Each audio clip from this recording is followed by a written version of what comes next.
Hello, it's Mark, Big Man in the Woods, for a Christmas podcast special. Now, this podcast is only available to you special people, the people that have signed up to my email listing. So thank you very much, and as a big thank you, here's my Christmas present to you. Christmas podcast, looking back over the past 10 episodes of the very best of Big Man in the Woods. Hope you enjoyed it. Big Man in the Woods, Big Man in the Woods, Big Man in the Woods, and here's your host, Mark Yates. So 10 episodes again, Big Man in the Woods podcast was launched. Episode 1, where I do a bit of chit chat and mainly talk about the Frontier Bushcraft Essential course, what I did with Paul Kirtley earlier on in the bank holiday. And here's what I talk about. Big Man in the Woods with Mark Yates. Big Man in the Woods. And I signed up to the Frontier Bushcraft Essentials course, 2-day course, down in East Sussex. And I went on Easter, just gone. Now, I'll let you into a bit of a secret. I am the most shyest guy. Seriously, okay. I host 2 podcasts. I've worked on numerous radio stations, national radio stations. I've hosted big events, been on stage in front of hundreds of people.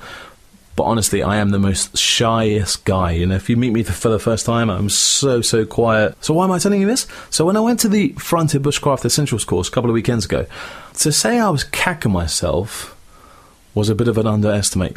You know, when you're nervous and you, I need to go to the toilet again. I need to go to the toilet again. Couldn't sleep, all that kind of stuff. On a Friday night, I was crapping myself. Not like that. I was nervous, should I say. So Saturday morning arrived, and I got the stuff in the car, and I said goodbye to my wife, I said goodbye to my daughter. And as I was driving down the road, I was thinking, yeah, Mark, why am I doing this? I hate this. I don't really feel like I really want to go and do it, because I'm so shy. And then I was thinking, well, what about if all the things I've taught myself, I don't want to look like a silly sausage in front of all these other guys on the course. And why? That's what happened. I started getting tongue-tied, started questioning myself. And then before I know it, I was on the M25 going down there. And suddenly I arrived at the destination point to meet Paul Kirtley and the rest of the instructors. There I was. Other guys pulled up, and then I started getting in the butterflies. Started making excuses to myself. Well, maybe I could just go home. You know, nobody knows who I am. They don't need to know I'm here. I could just turn around. And I was absolutely so nervous. As I say, I get really nervous and I'm really shy. That doesn't really help. So next thing I know, Paul Kirtley arrives and he introduces his instructor, which was a really nice guy called Stuart Dart. He was there, and then we got driven off into the woods, and there we are. That was the beginning of the course. Now at this stage, my heart is racing. I am absolutely petrified. I look at all these other guys. I don't know. I've never met anybody. I don't know their expertise, if they've done camping or anything. And then the thing that I absolutely dread, the icebreaker. I hate this. Hate this. When you sit around and go, hello, my name's Mark.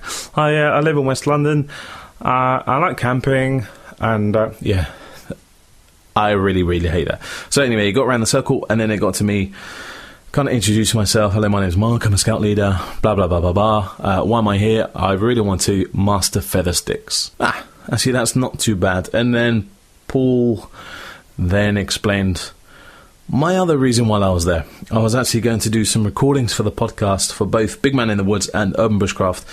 And then Paul said, you explain. I said, no, Paul, you explain. And then he said, no, it's easier if you explain. And then, the spotlight was on me, and nerves kicked in, and it was horrible. But then it all kind of settled down when you got introducing yourself to each other, and the group dynamics all clicked into place. It's actually turning into a bit of a blur on what we did. I know the things we did, but on what particular days, don't think that really matters. But I learned so much. I thought I learned how to do stuff, and then I thought, you know what, I don't really know that much as I thought I did. And it was just basic things. I really wanted to learn how to put up the hammock and the tarp without cheating, meaning without using, the whoopee slings, all that kind of stuff. And Paul and the team, so and actually I'll mention, so there was Paul, Stuart, Ray, and another guy called Paul. They were the instructors on the weekend, and all of them were absolutely amazing.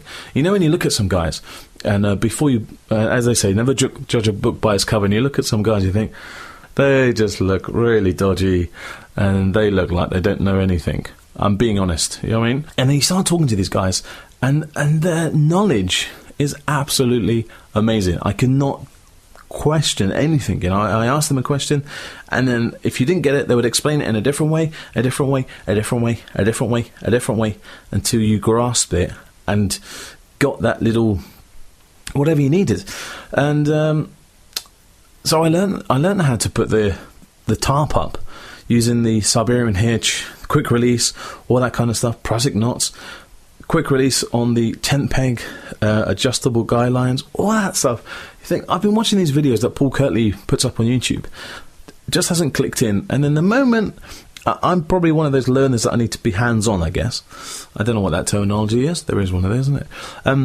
But yeah, the moment I got my hands to it, and some other guys went, no, maybe just try this technique, boom.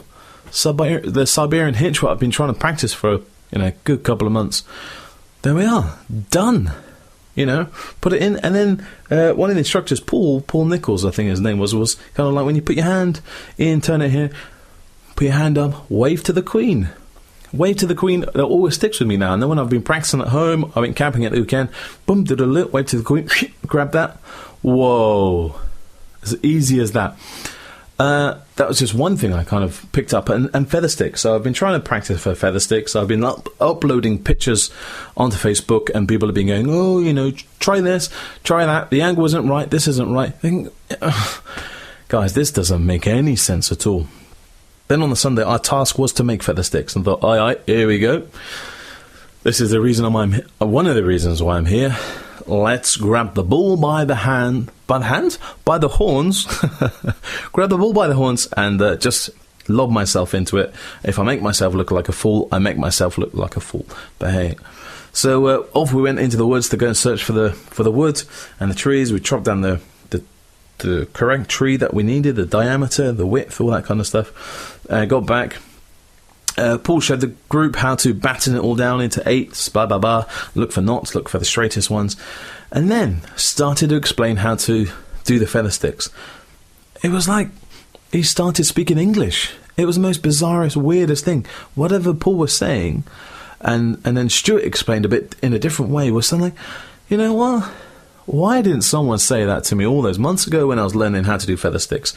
If you straighten the wood up, bingo, that will help the angle of your knife. So instead of being a bit flatter, dip it in a little bit, you know, a bit more an angle, really push down with your body weight. And if the curls come off, the curls come off. Not a big dilemma. But all these things I was getting really frustrated with when I was trying to do it myself. But these guys spent so much time, and I really enjoyed it. Each instructor went around the group, spent ample time. If you had a question, they would explain it and explain it and explain it. So, would I do another course? Without a doubt, yes. Clear yes. Would I do with another Frontier Bushcraft course? Yes, definitely. So if you fancy doing the Frontier Bushcraft Essential course, head over to their website, frontierbushcraft.co.uk. Right, earlier on in episode 2, I went to the Royal Brompton Hospital in West London to speak to 2 leading sleep doctors about sleep deprivation. I find out why the body needs to sleep, what is sleep deprivation, and maybe should we carry sleep deprivation survival kit? And then we find out 3 top tips on how to reduce sleep deprivation. Why does the body need to sleep? Why do we need sleep? Okay, so maybe I should answer that, because one of the things that we do in my research group is we are researching the impact of not sleeping very well. And nobody really knows why we sleep. That's the first thing. And I always find that really amazing, because in a world where we can send people to the moon, which is a bit of a cliche, but we don't know why people sleep.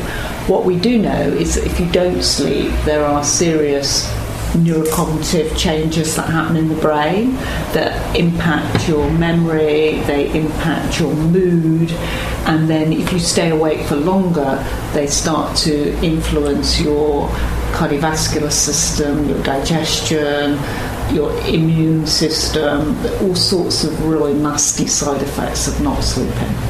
So it's something that we really need to do as human beings, is to have a good night's sleep. Absolutely. Okay. Probably more fundamental than eating. Oh, really? More sleeping than eating? Well, they reckon that you can survive longer without eating than you can without sleeping. So, Matt, what's sleep deprivation? What does it mean? Well, sleep deprivation means different things to different people.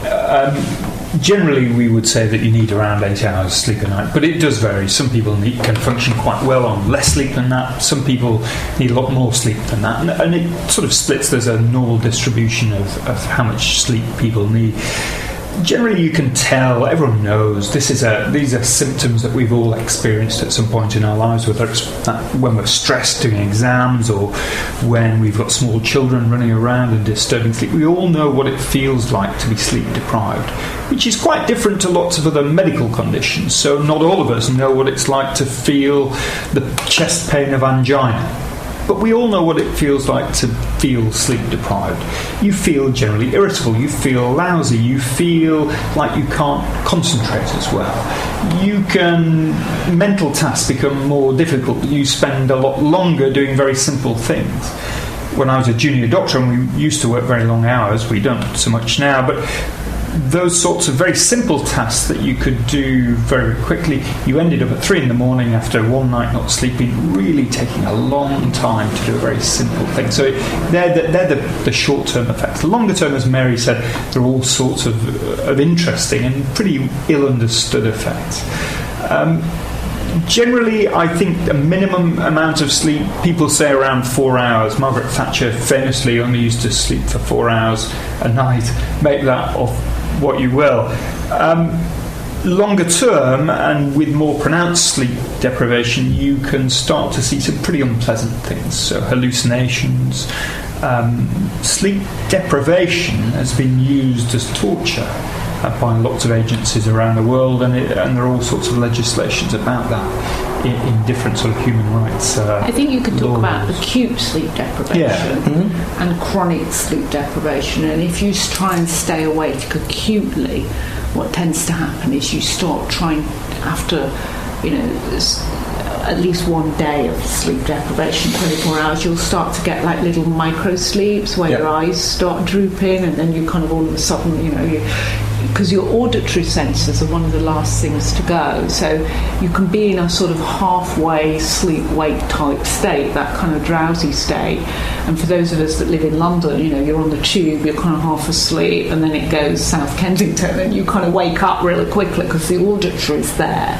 So because sleep and wake are a continuum in a way, there's a bit in the middle where when you're acutely sleep deprived, you tend to be in this half awake, half asleep situation, and I can imagine in a Brookscraft situation, that's when it could potentially start to get dangerous. Yeah. Okay. So how come some people can fall asleep straight away, and some people just take a long time to fall asleep? No one knows, just one of those things. I think it would be like saying, why are some people tall and some people short? Why do some people put on weight when they eat cookies and some don't? We're all different. Yeah. And there's most things in biology have a normal distribution, but there are a few people at either end that are always extreme. The ones that take ages and the ones that fall asleep really quickly, and most of us are in the middle. So we talk about kind of survival kits when we go camping. So make sure you have a shelter and a knife and tablets to purify water. So maybe we should be thinking about sleep deprivation, maybe instant coffee sachets or something like that. Would that be something you would think we should add to a survival kit? It depends how much you like coffee, really, doesn't it? I always used to take one of those little Italian silver things, that you can boil up. Yeah, but that's weight. Yeah, that's not good for your back. You're going to. I see that. Schoolboy error. I think you could do, but I would go back to what I said earlier. I would take chocolate. chocolate's good. Yeah. Something to make a really comfy bed. I mean, I'd be looking. It's actually sleep, isn't it? I'd be looking. Sleep You doctor. got to get with the program. It's bushcraft. You can't have a big duvet and a nice cup of coffee. I'd be thinking of things that I could take. I don't know if there are such things, but something really warm, like a down suit or something like that. So I'd be really snugly warm. It's not quite bushcraft. Okay. I think I've gone to the wrong doctor, haven't I? Top 3 tips on how to reduce sleep deprivation. Then, what would you say? Mine is sleep regular hours if you can. So don't, throw an all-nighter and then people expect their body to be able to sleep. And I think your body loves routine. Yeah. Your brain doesn't, but your body does. So if your body knows it's got to start shutting down, ready for sleep. So sleep regular hours and have a little wind down period before you go to sleep. So, sit around the campfire, nice chat, relax, and then go to sleep. Mine would be all about your sleeping environment, so make your bed as comfortable as possible. He loves his bed, doesn't he? I think it's absolutely essential. I think if you can invest another half an hour making just think about your bed, because I know what people do. That's the last thing they think about. They roll out their sleeping bag. It's all a bit wet and horrible. I think if you can have a nice, dry, warm bed, you'll sleep so much better. Yeah, gorillas spend ages making their bed. don't They do, yeah. They've got it soft. Okay. So, top 3 on how to treat sleep deprivation, and if we're in the middle of the camping field or something, what could we quickly do? Acute sleep deprivation. Yes, acute, yeah. I would make sure that you've got enough salt, sugar, food, and make sure that you're warm, because if you're sleep deprived you will be cold. Yeah. So I would make sure that you're properly fed. If you know you're in a situation where you're potentially sleep deprived, then you need to compensate for it with other things like good warmth if you've got it, and probably more food than you otherwise would have had. And then I would seek out shelter as soon as possible. Yeah. But if you are in that situation, I'd make sure that you really evaluated the risk of what you were doing, because the likelihood is you'll get into the stream or river without evaluating the flow because of the fact that you're not cognitively processing. So when we're talking to climbers, we're really hot on making sure that if they're going to trek, particularly at altitude or low oxygen as well, you have to be aware that you're not as good at evaluating risk. That's some good points.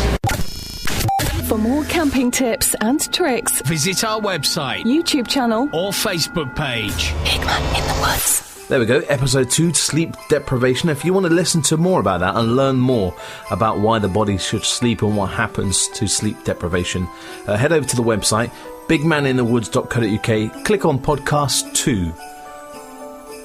So episode 4, we hooked up with Danny Reed from Journey into Bushcraft, YouTube legend, and we chatted to him to find out what he thinks the difference is between doing a bushcraft course and watching YouTube videos. Is there a big difference?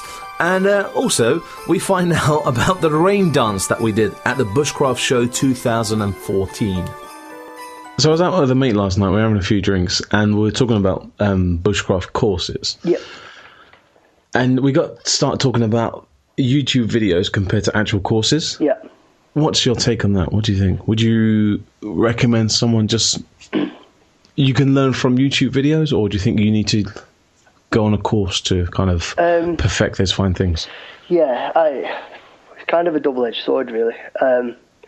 I definitely 110% recommend going with schools. There's some top-class schools out there at the moment. You have to be careful because there's a lot of schools out there who aren't, as established or as not necessarily as well known, because they might not be well known, but they might know their stuff. But there's also a lot of schools out there that will take your money quite happily, and you won't really come away with much. But there's maybe sort of 6-7 schools out there that I can name off the top of my head that are fantastic, and you really, really, really get your money's worth out of them. Go on, name them. Go on.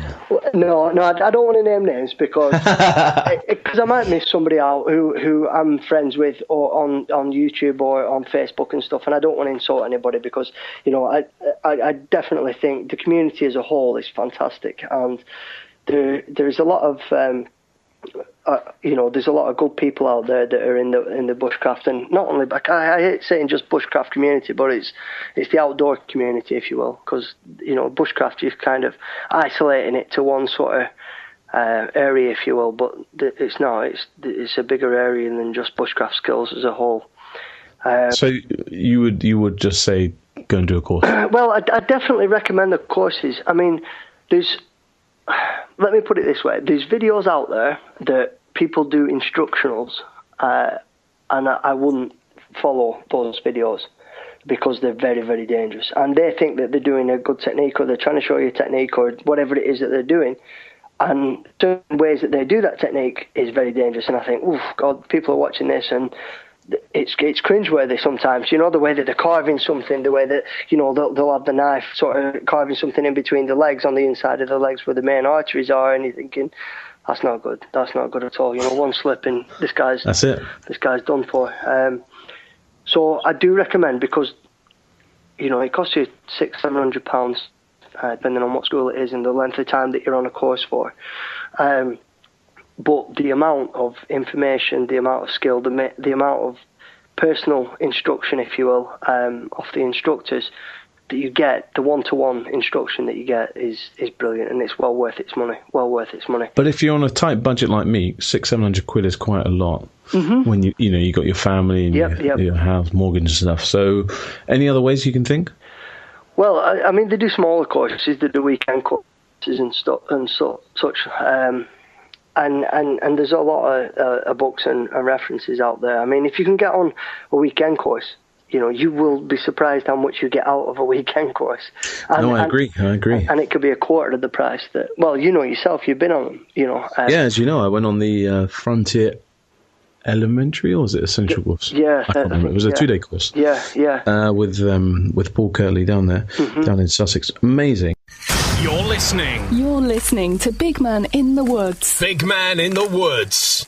Should we tell the listeners that little quick story? Yeah, definitely, most definitely. So we're off to the Bushcraft show, wasn't it? 2 weeks ago, was it? 3 weeks ago, something like that. A few weeks ago now, yeah. And I thought, I'll go over and see the guys at Miniature Mart, go and say hello. I know Paul was running late, so I get over there, and Paul says, where's Danny?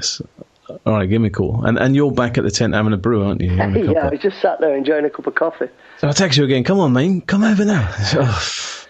Okay, I'm coming over. And literally, just as you arrived, the heavens plus the whole of the oceans, wasn't it? Just decided to chuck it down. And the guys have got all their items all spread out the field. And it was a quick... Yeah. It was literally manic, wasn't it? It was literally from the 2 minutes it took to walk from the tent over to the stall, the Military Mart stall. It started spitting. I was like, oh well, here comes the rain again, sort of thing. You know, because it had been raining quite a lot that weekend, and everything was wet by that point anyway. We were all sort of just, you know, getting somewhere. But by the time we got there, oh my God. It was the start of the apocalypse. I was convinced it was the start of the apocalypse. And then the guys come in, have you got any ponchos? They're all sold out. Have you got any wet? It's all sold out. But I think that out of all of that was that little 10-year-old kid. Oh my God, yeah. He was the most determined person I've ever seen in a storm. So, Picture the scene. It was horizontal rain. Yep. It was absolutely gale force winds.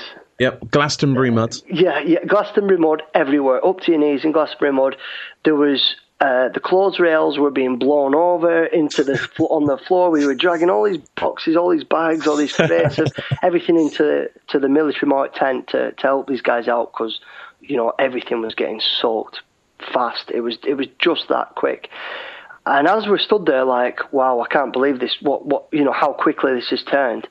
This 10-year-old kid is dragging this tree that's 20-foot long branch of this tree, and in a white t-shirt and shorts, and we're like, me and you were just looking at each other going, I can't believe what I'm seeing. This mate, what are you doing? It's for the campfire. Yeah. He's got this dead branch of a tree, and he's dragging it. Yeah, I mean, he was struggling to drag it anyway, but he was leaning into the wind and the rain, and all he had on was this t-shirt that was stuck to him because it was that wet. And I was like, fair play. It was great, great fun. Join our Facebook page, facebook.com/bigmaninthewoods. Journey into Bushcraft on YouTube. I'm on Facebook, Danny Reid. You'll see me on there, or Journey into Bushcraft on Facebook. Absolutely, come say hi. I'm on Twitter as well. There's links on all the sites to to each other and whatnot.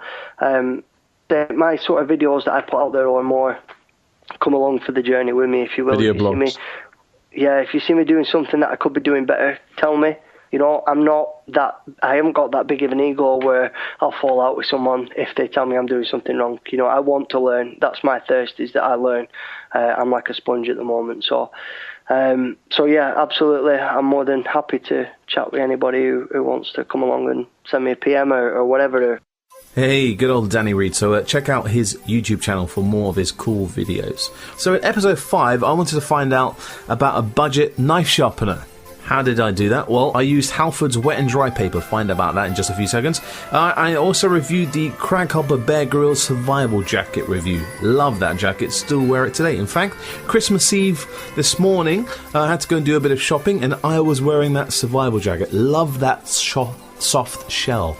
Bit of a mouthful after a few minutes pies. Check it out on the website, craghoppers.com. And Martin Ronin, hey Martin, thanks for your tip. I met him at the Bushcraft show and I've been talking to him online for quite a bit, and he gave me a really cool tip. He said he's been using Halford's 600 grit wet and dry. It comes in a roll for about £6. Stick it on a board with wood glue and you get really good results. So I'm going to do that. I'm going to try that technique. Also, Sherry Lake from Frontier Bushcraft, she says I use a 1000, 3000 Waterstone. £30 from Amazon, works a treat. Scott, he says, if you're looking for the best bargain, making sharpening boards with fine grit sandpaper is the way to go. I have a variety of stones, and the homemade sharpening boards work as well as anything, especially when I finish stropping on the thick leather belt. Also very light for transport. Then again, I'm not a sharpening perfectionist. I'm just looking for a sharpening edge on my cheap moorers as quickly as possible. Couldn't agree more, Scott. James Harris says, I have a DC4 in the field. And I've also got a little set from Shark Tinderbox. Has 3 different grit waterstones. And then to finish off with one of their strops to get my knives shaving sharp really quickly. Nice one, James. I've also got the DC4. Sumo Sai, he says, I use the Lansky sharpening system. I don't use the rods, just get the different grits. Goes to 2000. I get knives sharpened. I said that again. I get knives shaving sharp despite only being 2000. Monkey Man says I got a deal off Amazon, 300 grit Waterstone for edge profiling, 800, 400 for honing and maintenance, both King Waterstones. Deal was £45 the pair and is the best investment I've ever made in equipment. Nice. So what do you use for your sharpening stones? Let me know. Either drop me an email, Mark at Big Man in the Woods, or Facebook page me, Big Man in the Woods on Facebook. There will be a YouTube video of the next thing I'm going to talk about. But I was going to film it today, but with the temperatures today, I didn't really want to wear a jacket. I'm sitting here, shorts, t-shirt, and my sandals underneath this tree, and I don't want to wear the Bear Grylls Craghopper Survival Soft Shell jacket. This is absolutely amazing, but it's not something that is designed to wear while the temperatures are like 27, 31 degrees here in West London. I got this jacket, thank you very much to Craghoppers UK at the Bushcraft show. Retails for £100 and it's nice. Now, if you're like me, I don't really go branded stuff. £100 for a jacket, bit about my price league, but I was talked into it. By the guys, Richard, down in Craghoppers at the Bushcraft show. He knew how much of a Bear Grylls fan I am, and great salesman. Got it. And he threw in a Bear Grylls beanie hat. That beanie hat, mate, is amazingly warm. So good. But what I want to talk about today is the Bear Grylls Craghopper. It's actually called the Bear Survival Soft Shell. It comes in a nice grey, gunmetal grey. No, it's not a gunmetal. It's more of a darker grey. And also the famous light blue Bear Grylls jacket that comes in. It's really, really nice. It's really warm. It's got windshield, stretch, Smart Dry Insulating and Aqua Dry Membrane. I've been wearing it for a couple of months now. We've had all kind of weathers since the Bushcraft show, which is 2 months away, 2 months ago. Sorry. So I've had it in the wind, in the rain. So I've kind of using it for a while. And if you're a regular listener to the podcast, you will know that I don't really like to do reviews straight away. I like to wear the kit, try and test it out, rather than just unpacking it and go, oh yeah, it's a great jacket. No, I want to wear it. I want to test it. But I thought, I've been using it every day to work. I have done some camps with the jacket, so I thought now is a good time to do a bit of a kit review on this Bear Grylls soft shell jacket. Now, I'm going to read you the bump that's on the Crackhoppers website, just to explain what the jacket is all about, and then I'm going to tell you my kind of version of what it goes. All right, here we go. This is what it says on the website, crackhoppers.com. It says, the perfect choice for extreme layering. Bear's lightweight softshell jacket fuses a smart, dry, windproof outer with insulating for comfort and performance on the move. Survival Pro softshell features two-tone styling, high abrasion shoulder pads, utility cord zip-up pulls, a rear survival pocket for emergency supplies. The jacket also includes 4 pockets, 2 welted zip lower, 1 zipper chest, and 1 zipper lower back pocket, elasticated bound cuffs and hem, adjustable hem, and a full-length zip and inner zip guard. The Bear Grylls product range fuses cutting-edge technology with outstanding design to create jackets, trousers, shirts and tops that are engineered to withstand some of the hardest conditions on Earth. It says, adjustable hem, elasticated bound cuffs, full-length zip and inner guard, elasticated bound collar, shoulder grip overlay panels, torch, compass, foil blanket, utility cores, reflective print and tapes, polystyrene outer with a water-resistant finish, aqua dry membrane, and a soft brush back. 433 grams, 100% polyester. There we go. And relax, Mark. So that's what it says on the website. Now, what do I think of this jacket? This jacket is absolutely amazing. It's more of a layer. Yeah, I don't think you can use it as your main coat in winter. Why? One of the reasons why is it doesn't have a hood, but that's one of the designs for it. Things I do like about it, it is nice and elasticated. It's a bit bizarre, but around to your elbows, all those joints. That sometimes gets a bit stiff when you're wearing other clothes, jumpers, coats. This kind of moves with you. That's the elastication on it. Also got some nice reflective strips. So it comes with some extra little gadgets. Really nice. The zip-up cords, all nice. Got some extra paracord in case you need paracord. It comes with a nice, really bright LED light, a whistle, a Velcro detachable compass. That's really, really handy. And in the back of the coat, on the outer side of the back, is a emergency foil blanket. It comes in a plastic bag, the emergency tin foil blanket. That's a nice little extra added design. I really like it. The only thing that's really, really annoying, seriously annoying, when I found out when it chucked it down in central London when I was on the way to work, absolutely chucked it down. It dries really quickly, which is a really cool thing. But the downside to this jacket, it has no hook, has no little clothes hook, so you can't hang it up like you would with a normal jacket. You have to hook it up by the collar. It's not a major thing, but with other jackets, it has that little loop to hang it onto a close hook. That would be a nice thing. Now, I thought there was a reason for this, so I contacted Richard Marples from Crackhoppers, who set about trying to find out why the Bear Grylls Survival Softshell jacket doesn't have a close hook, a loop. Do you want the answer? They forgot. Yep, the designers of the Bear Grylls Survival Softshell jacket completely and totally forgot to put a loop on it. Not a major flaw, but it is one of those little life annoyances, but never mind. I was assured that Bear Grylls checks all his clothing designs before they go to manufacture. So Bear, what happened to this one, mate? You forgot it. Not a major problem, but just one of those little annoyances to life. Check out the YouTube channel in a couple of days' time. Hopefully, when the weather cools down, I will do a video on the jacket so you can actually see it for yourself. But I will put a link on the bigmaninthewoods.co.uk website so you can check it out for yourself or actually purchase it. It's retailing at the moment for £100. I would give it a 9.5 out of 10. All because of that one little hook. No, I think if they had a hood in there, I've got a hood on one of my other coats that you can just fold down and slip it into a little pocket. That would be a nice little feature to this if they had a hood. But it's not designed as a kind of main jacket, but it is more of a layering jacket. But I would seriously highly recommend, if you are looking for a layering jacket, or just an everyday jacket, but not for extreme rain, this is a jacket I would highly recommend. Episode 6 of the Big Man in the Woods podcast, I was chatting about Gilwell reunion this year, where I met my hero, Edward, Mr. Bear Grylls. Here we are. I am still so happy about Gilwell reunion. It was the 89th Gilwell reunion, or was it 88th? Correct me if I'm wrong. Can't remember now. But it was Gilwell reunion. Amazing. It's a celebration for Scout leaders and only Scout leaders. I think they're now incorporated that you can bring non-wooded beads Scout leaders, if you know what I mean. I can't think of the word. It's just been one of those days. But basically, years ago, it was only allowed people who've done their full training, but now they've accepted that people who are going through the training can come along. If you haven't been to Gilwell, so Gilwell is down in Chingford, down in Essex. Do you like my Essex accent? All right, maybe not. And it is the home of the Scouting Association, the White House.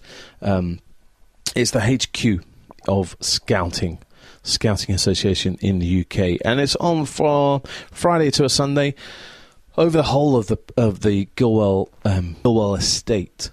And it's, there's stores there, you can buy things, but the main thing is all about training and getting program ideas. And so you wander around and get some ideas. We're going to do some stuff about bullying. We're going to do some stuff about the 100 years of the First World War. We're going to try and incorporate the Polish into our scout group where we are in West London. We've got a big Polish community here. And sort of stuff like that. It's great. But one of the big things for me, Gilwell Reunion, is the bushcraft area. Yeah. Love it. So Bison Bushcraft were there. Helen and Mark and Jamie from Shark Tinderbox, they were there. I spent too much money there. IE Scouts were down there. Jeremy was down there. Julian was down there. The Hinky Dinky Dinky Bottoms were down there. Sam the Paracord Man was down there. All doing their stuff. Loving that area. And Bear Lils, Austin was down there. Pablo was down there doing his Table of Death. Loving that place. And then just lots of things going on. But on this occasion, while I was there, you can do lots of activities. While I'm recording this, I'm just looking out the window, and there's a jay has just appeared on the tree outside my house. How amazing. Love it. Love it, that blue colours. Oh, there's two.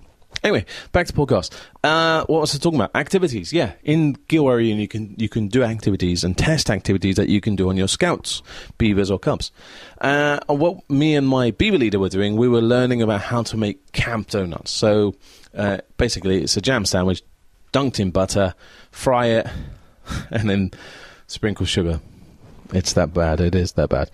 But tastes amazing. But while we were frying it, rumours going around that Bear Grylls was coming down on the Saturday, and we were like, yeah, that happens every year, but is it going to be true? While we're frying the donuts, there was a rustle behind my back. I turned around, and there's the legend, Edward.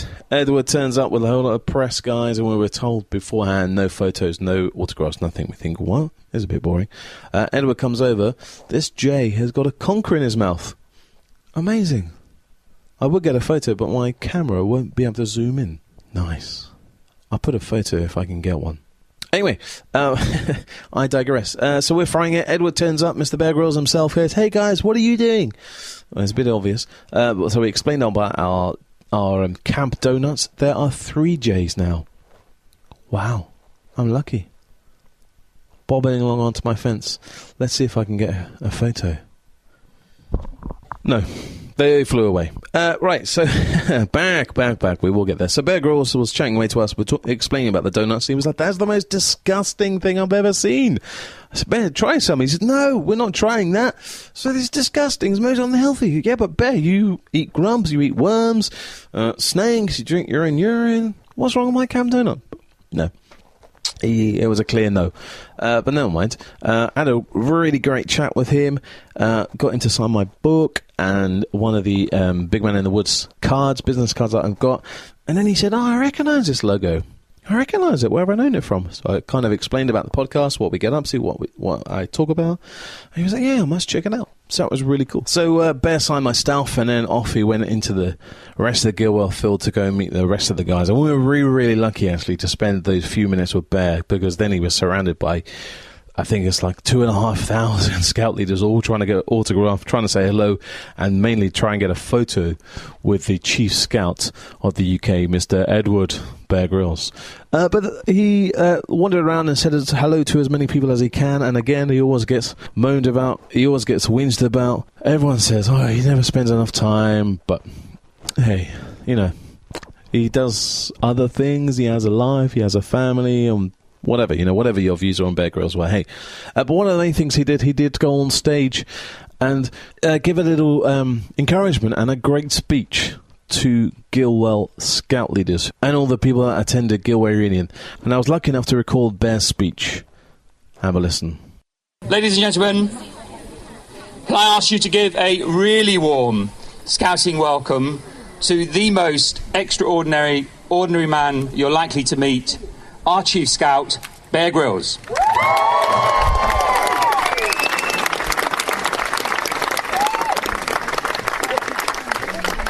Hey guys, how you doing?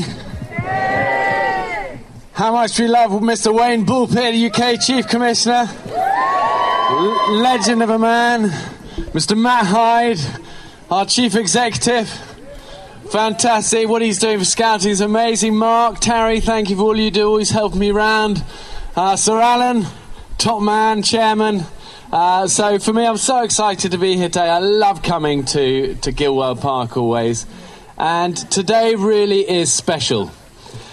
You come and you see 2,500 leaders from all across the UK gathered here at the home of UK Scouting, and it's always inspiring. And for me, this reminds me of everything that I love about Scouting, what we stand for, what we share together, that we stand for adventure, and for fun, and for making a difference, and for community, and family, and all these kind of good things. And what I think is so important is that we never lose sight of this. We really are part of something unique. There's some 30 million scouts, as you probably know, around the world, and that's growing faster than ever before. There are more girls joining than ever before. There are more international things, more international jamborees, more home jamborees, more diversity, more faith, more badges. And for us, it's so exciting to be part of this growth together. But this weekend really is about you guys. And as leaders and volunteers, you really are the lifeblood of Scouting. You're the reason it's growing so much.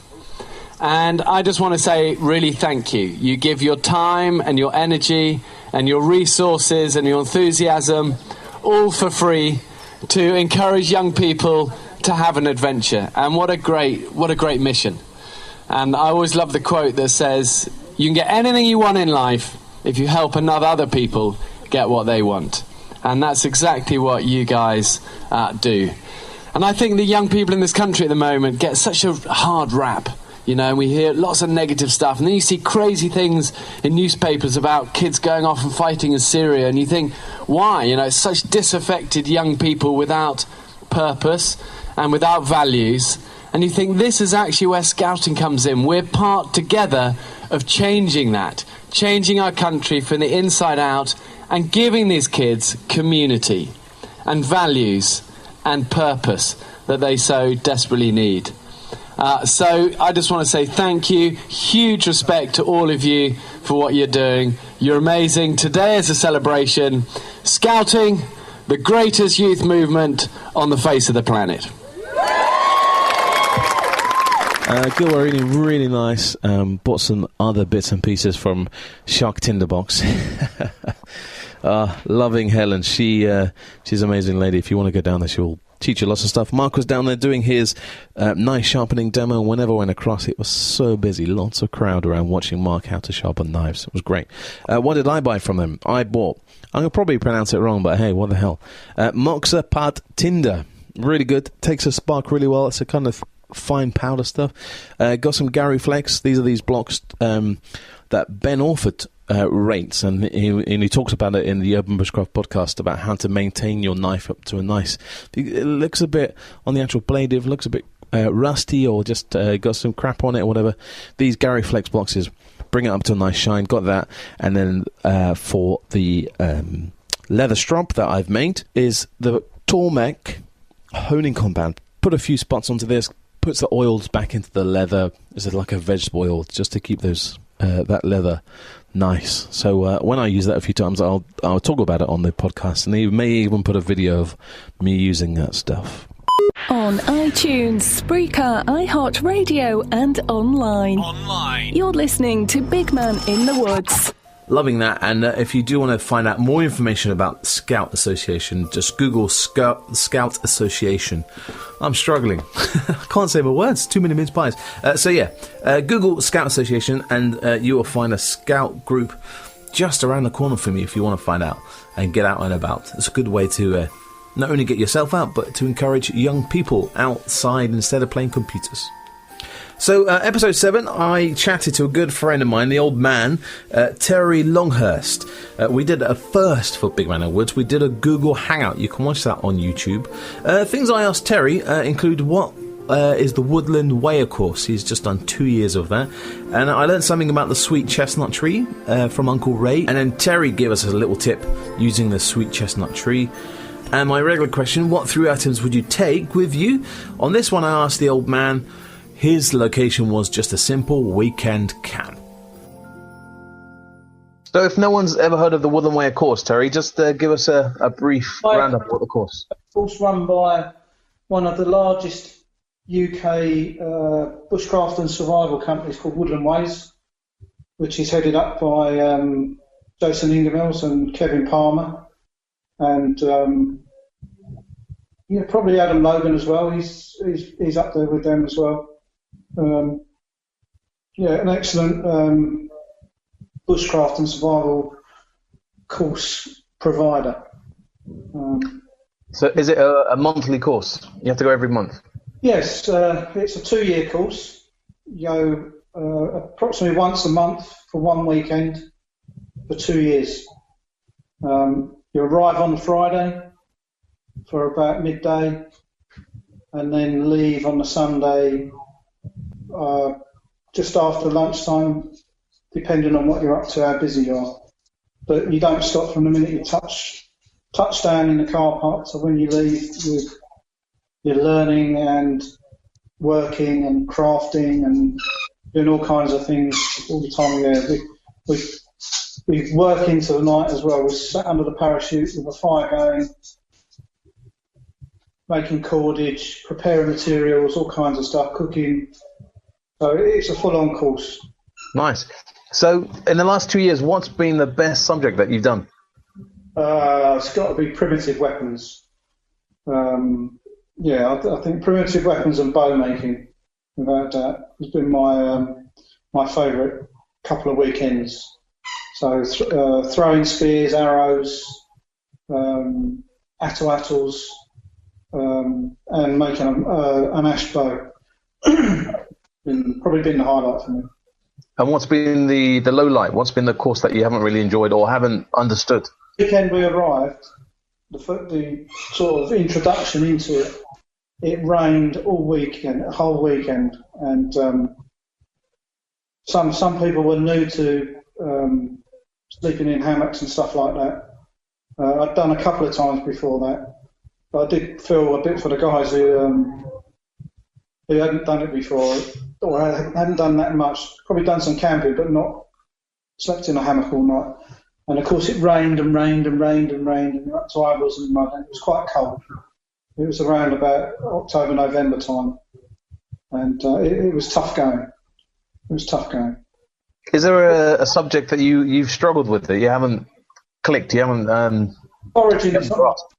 Foraging's not my top of my list. I prefer to sort of the craft side of stuff, I would say. But foraging and remembering all the plants.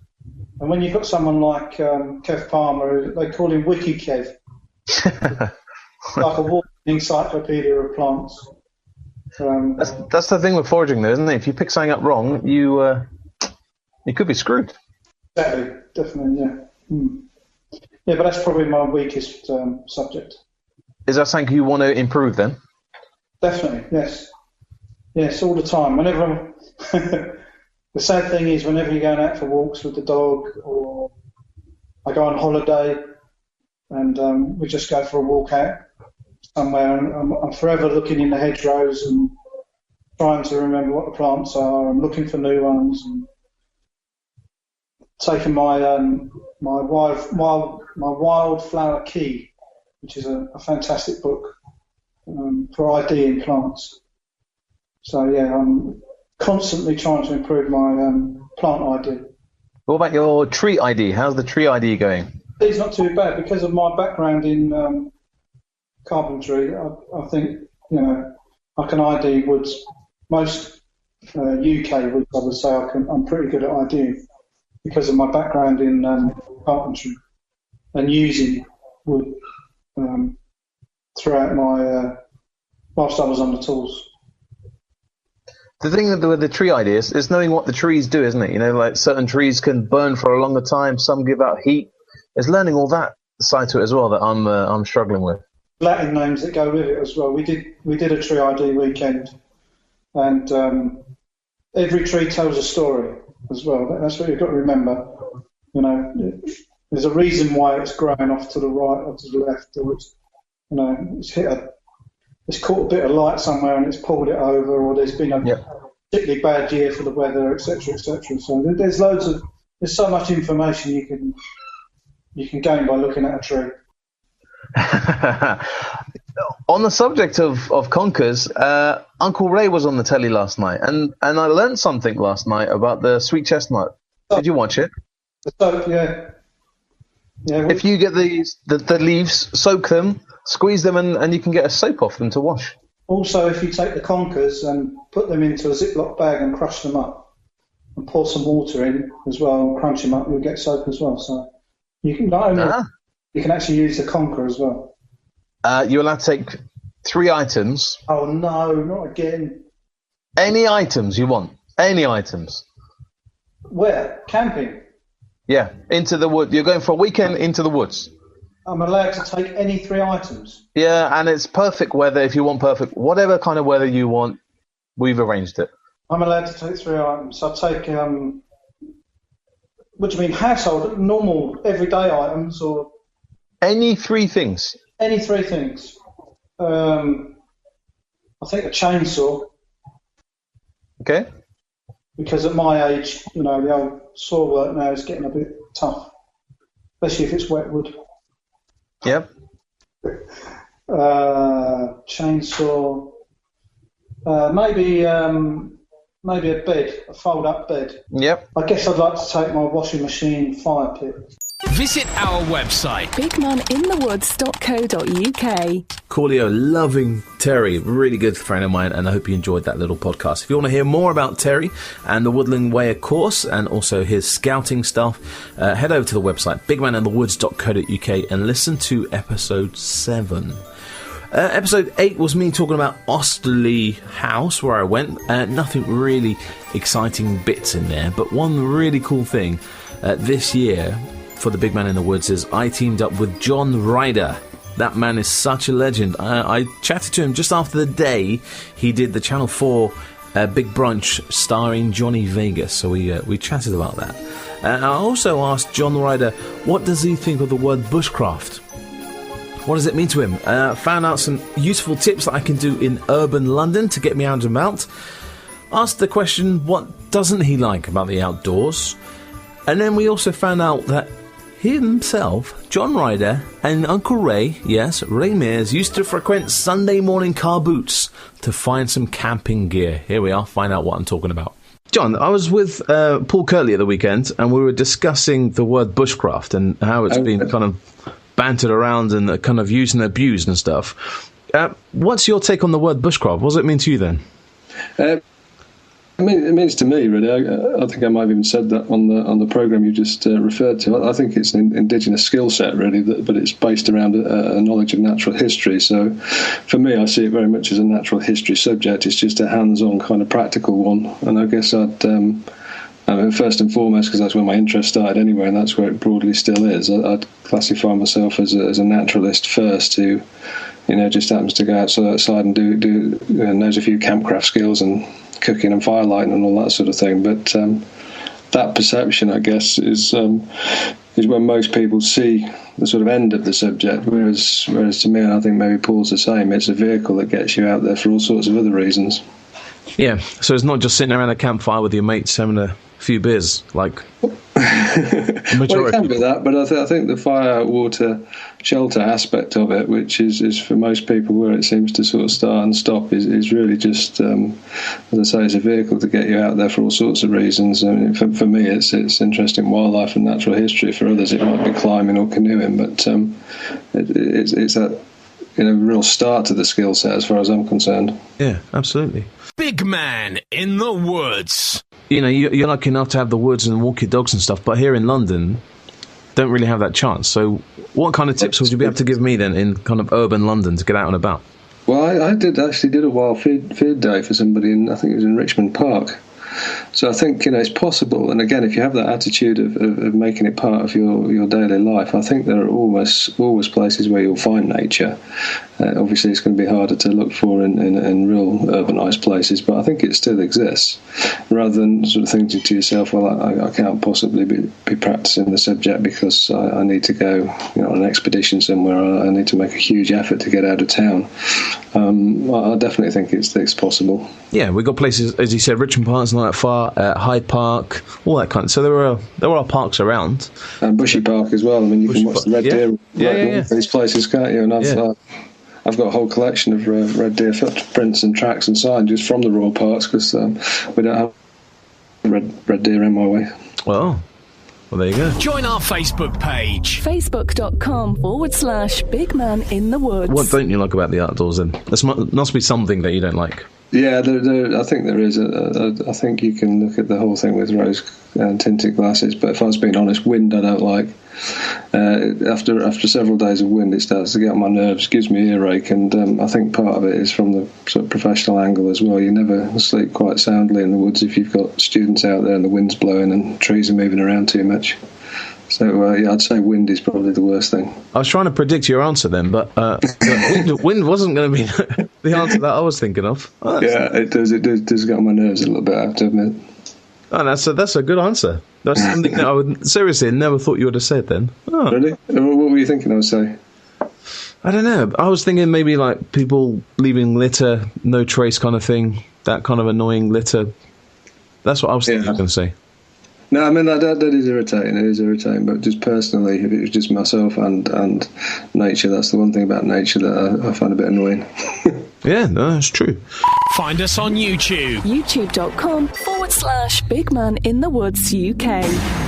And even to practice like in your back garden, that kind of tip, is that what? I think just practice relentlessly if you want to. None of these skills are particularly mysterious, I don't think. I think you just need to drill them and not just pay them lip service. If you do want to be good at anything, whether it's rubbing sticks together, there's no mystery to it. It's just practicing it. Yeah, practice makes perfect. Yes, exactly. And you could practice that arguably almost anywhere. That's true. There's a smoke alarm anyway. So, do you think that the Bodra is a party trick? That's a question that we kind of ask most people. Is it a party trick? It goes beyond that, I think. I mean, in some ways, you could argue that it's not a valid outdoor skill because you wouldn't rely on it. But I think there's something more important there. So fundamentally, in people's heads, it's a milestone. I think when you get competent at that, it becomes a little tick in the box in some ways that you're on the road to learning these skills. And I think there's also a lot to be learned about trees and timber and recognising them in the dead state and being able to use tools to create that, and also that connection to the past. And I think there's a lot to be said from that. And I think it's all too easy in this subject for people to take out all the hard stuff because they can't do it or they can't be able to practice it. Yeah.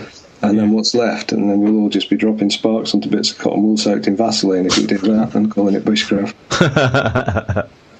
Or using skateboard wheels instead of bearing blocks. You caught me out then. Don't do that, do you, Mark, surely? Not skateboard wheels, no. You're listening to Big Man in the Woods. Big Man in the Woods. I remember when I first started with Woodlaw, Ray and I used to spend ages in places like Wilkinson looking for coffee cans, that you could make billy cans out of, and that all got superseded by things like zebra pots, and everybody had to have one of those, and it kind of, takes a little bit of the joy out of it, doesn't it, when you're foraging through through Amazon rather than foraging through your sort of local car boot sales and sort of pound shops to see what you can improvise. You haven't seen my kit then. Mine's all second-hand military stuff. Collecting all the tins that the wife throws out in the kitchen. Oh, that'll be useful in a minute. And you get camping and everyone's got their, shiny, as you said, zebra tins, and I pull out, old baked bean tin. This will do for me. Brilliant. My £10 Moira clipper knife does the job, doesn't it? That's all you need, isn't it? I mean, I think it's nice in some ways if you're really serious to have quality tools, particularly if you're going to do a lot of carving. But I think it shouldn't stop you going out there. And I'd hate to think that people have been stopped going in the outdoors because they don't feel they can afford the kit, which I think is possible, unfortunately. On iTunes, Spreaker, iHeartRadio, and online. You're listening to Big Man in the Woods. How can we help Mother Nature then? Just in our back garden, what would you recommend us to do? Well, I think part of what I'm involved in, obviously, education is great. If people don't know about stuff, and that's why I think, again, bushcraft is such a great medium for that, because I think it's very easy to put walls up and wall areas off, and if people aren't allowed in somewhere because it's special, then they lose interest, because it's sort of, if I'm not interacting with it, why should I care about it? Whereas I think if you can bring them into nature in whatever way and show them all this sort of cool stuff, I guess, that we're interested in, then hopefully they'll have more of an interest in the whole picture and want to look after it. But there's also, in your own back garden, there's always scope for leaving wild areas, whether intentionally or managed. I could have that argument with my wife again about the nettle patch, whether it's a conservation thing or whether it's can't be bothered. Lazy. But ponds in gardens are great. We've got a big area out of our garden with a pond in the middle of it, and then there's going to be a wildflower meadow. We've planted some trees, and they can be only small trees. They can be fruit. They can be hazelnuts. They can be, things that are going to be useful to you as well. Yeah. But I think it's certainly important to leave a little space for it. And there's loads of ideas out there. The RSPB are brilliant with their information. Yeah, I was watching something on YouTube and all that sort of thing. YouTube, they were suggesting. I think it was actually the London Wildlife Trust, just talking about getting a little pond in your garden, and they're just suggesting getting a washing up bowl, something as tiny as that, putting in a bit of muck and dirt, and just burying it in your garden, and that's you got a mini pond that way.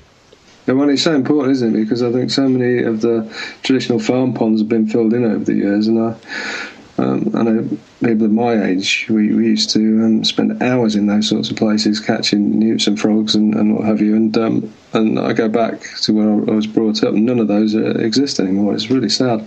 It is a shame. They've all just been filled in and ploughed over. Yeah. For more camping tips and tricks, visit our website, YouTube channel, or Facebook page. Big Man in the Woods. Last question. What luxury do you always take with you into the woods? Luxury? Yeah. I'd say probably things that are heavy that you don't necessarily need. Binoculars, I would say, definitely. Okay. I couldn't especially when you get older and your eyesight's not as good as it used to be. I rely on those quite heavily. But I think they're great, and if you get a reasonably decent pair, they're because their job is to gather light. That's great. They even help slightly at dusk as well, when the vision is really not as sharp as it should be. When you're switching over from your rods to your cones. How can people get hold of you? Probably through the website. It's the easiest thing. It's just woodcraftschool.co.uk. Excellent. I've checked that website out. It's great. And like I was talking about earlier on about your videos on your website are amazing. Oh yes, yeah. I was pleased with the way that came out. Excellent. There you go, guys. Christmas podcast for Big Man in the Woods. I hope you enjoyed that. And if you want to listen to those further episodes, go back in time, head over to the website bigmaninthewoods.co.uk. Thank you very much for signing up to this email subscription. As I say, you're the only guys who are listening to this podcast. It won't be available to anybody else, only the people who sign up to the email listings. Thank you once again. In the new year, your chance to win a brand new Snug Pack Jungle Hammock and a Big Man in the Woods t-shirt, only available to you guys, so stay tuned to that. Just one more thing, I'm asking for a Christmas present from you guys. If you could go to the iTunes website and review my website. That's all we need to do. Review it, leave a comment, and it will go higher up in the ranks, and more people will be able to listen to Big Man in the Woods. So I've just given you a Christmas present from this podcast, so just asking, being greedy, can you give me a Christmas present just by leaving an iTunes review and sharing the Facebook page, telling the world about this amazing podcast. That's it. Christmas is around the corner for me. More mince pies. I'm off to the children's mass at the local church just after this. So I will see you in the new year 2015 on Big Man in the Woods. Once again, wishing you all a Merry Christmas and a prosperous New Year to you, your friends and family. All my love, it's Mark from Big Man in the Woods.